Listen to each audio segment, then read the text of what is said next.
Hello everyone.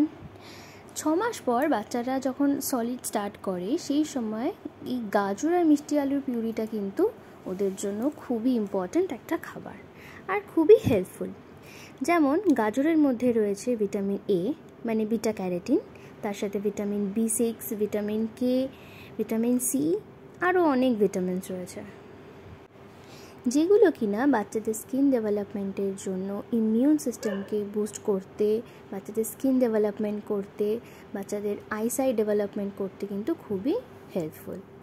আর তার সাথে sweet potato মানে মিষ্টি আলুর মধ্যে রয়েছে vitamin A, vitamin B, vitamin C, তার সাথে পটাশিয়াম, ম্যাগনেশিয়াম,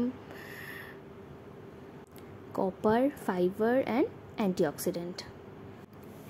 এই প্রত্যেকটা ইনগ্রেডিয়েন্ট কিন্তু বাচ্চাদের শারীরিক বিকাশের জন্য ভীষণভাবে হেল্পফুল। এই গাজর মিষ্টি আলুর পিউরিটা বানানো কিন্তু কোনো ব্যাপারই না, ভীষণ সোজা। অবশ্যই গাজরটাকে ভালো করে প্রথমে ধুয়ে চোখলা ছাড়িয়ে প্রেসারে সেদ্ধ করে নেব। প্রেসারে সেদ্ধ করে নিয়ে তারপর তাকে ঠান্ডা করব। ঠান্ডা করে মিক্সিং জারের মধ্যে পেস্ট করে নিলেই এটা কিন্তু তৈরি হয়ে যাবে।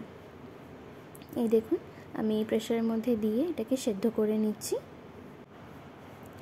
তবে বাচ্চাদের সলিড স্টার্ট করার ক্ষেত্রে কিন্তু একটা জিনিস সব সময় মাথায় রাখতে হবে যে যখনই আমরা কিছু খাবার ওদেরকে ইন্ট্রোডিউস করব, প্রথমে সেটা একদম সামান্য পরিমাণে ওটা খাইয়ে তাদেরকে দেখতে হবে যে তারা সেই খাবারটাকে নিতে পারছে কি না।